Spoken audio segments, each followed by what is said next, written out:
at another time, but I would be happy to discuss things and take questions. Now, in any case, freedom of speech is, of course, one of the principal issues that has come up as a result of how this event was advertised, and so that's going to be something that will be preoccupying us today.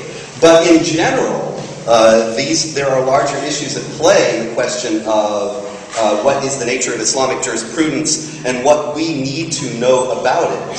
I come to you as somebody who is a very serious adherent and committed adherent to the principles enunciated in the United Nations document, the Universal Declaration of Human Rights, which was formulated and adopted by the UN in 1948, and which guarantees to, essentially, to all the people in the world, insofar as such guarantees can be given, the freedom of speech, the freedom of conscience, the equality of rights of all people before the law.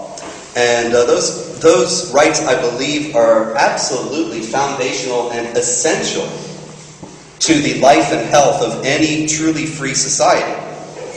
And as such, I am committed to protecting, defending them, and making clear why they are important and why they matter. When it comes to Islamic jurisprudence and what we need to know about it, it becomes a matter of concern for all free people because of the challenges that Islamic jurisprudence actually does present, in particular to the freedom of speech, the freedom of conscience, and the equality of rights of all people before the law.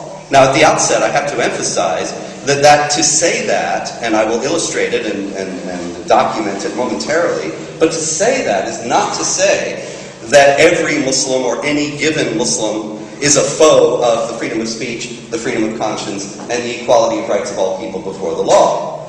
The formulations of Islamic jurisprudence are one thing, and the beliefs and the commitment to those formulations of any given individual is quite another.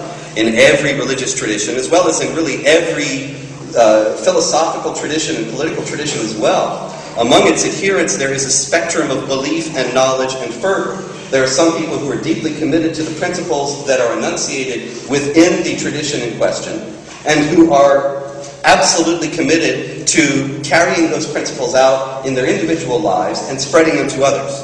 And then there are others who may bear the name of Muslim or Christian or Jew or Buddhist or communist or whatever, and who have very little knowledge of or interest in the actual content of that self-identification, and it doesn't actually have any impact in how they live their day-to-day lives. And there's also pretty much every variation and gradation in between, so that you will find people who bear the name of something and they have a varying degree of attachment to it for a huge variety of reasons. There's an enormous number of influences on all of us, intellectually, emotionally, and spiritually, and in every other way.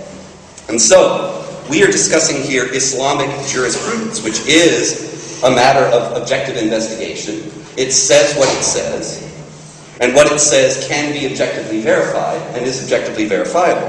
And consequently, when we discuss Islamic jurisprudence, although we are not thereby making any conclusions, drawing any conclusions about any individual or group, nonetheless, the conclusions that we do come to and the discoveries that we may make about Islamic jurisprudence do have an impact on us insofar as there are people in the world who are taking those formulations from Islamic jurisprudence seriously and trying to act them out into the world, and insofar as those teachings have impact upon non-Muslims individually and non-Muslim states.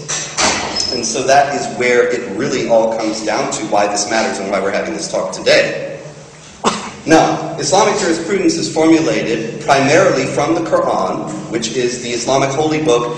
Traditionally in Islam, it is believed that it is a perfect copy of the al-Kitab, the mother of the book, which existed forever with Allah, and was delivered piecemeal over a period of 23 years through the angel Gabriel to Muhammad in perfect fashion, and collected shortly after his death to form the book that we have today. And so it is the eternal and perfect words of God that are valid for all time, and which is the supreme guide for human behavior. The Quran itself, in numerous places, tells Muslims that they must obey Allah as well as His messenger, that is, Muhammad. And that in some places it actually says to obey the messenger is to obey Allah. But the thing about the Quran is that it tells us very little about what Muhammad actually said and did. And so there grew up very early in Islamic history a body of literature known as the Hadith, or reports, which are reports of the words and deeds of Muhammad.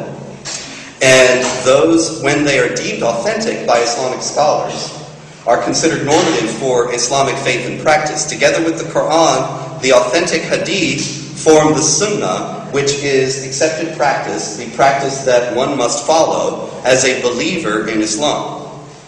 Now, Islamic jurisprudence covers every aspect of human life.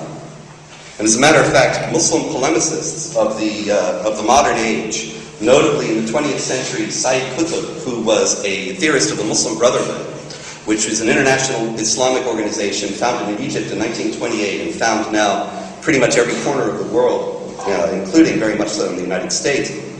The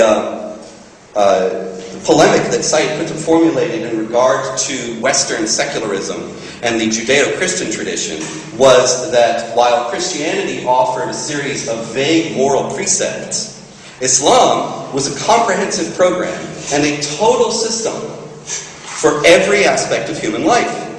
And the Islamic law that was formulated from the Quran and Hadith would cover everything. And this is true. This is his observation. Whatever its value is polemic, is certainly completely accurate in terms of the nature of Islamic law. There are laws governing pretty much anything you can think of in terms of human behavior, including the governance of the state and the relationship between one state and another, particularly between Muslim states and non-Muslim states. It is, in other words, a political program as well as one governing individual piety and individual behavior. As it developed over the centuries, there were scholars of Islam in various places whose teachings were valued in terms of their ability to formulate laws from the raw material of the Quran and Hadith. And over time, there were 4 primary schools of Islamic jurisprudence among Sunni Muslims and one primary one among Shiites that became paramount. And to the degree that one can say pretty much that nowadays virtually all Muslims, the overwhelming majority of Muslims, belong to or consider themselves to understand Islam as formulated by one of these 5 schools of jurisprudence. In these schools of jurisprudence, they take the material of the teachings of Muhammad and the Quran and have formulated, enunciated this vast system of laws, including political laws, as well as laws for individual behavior.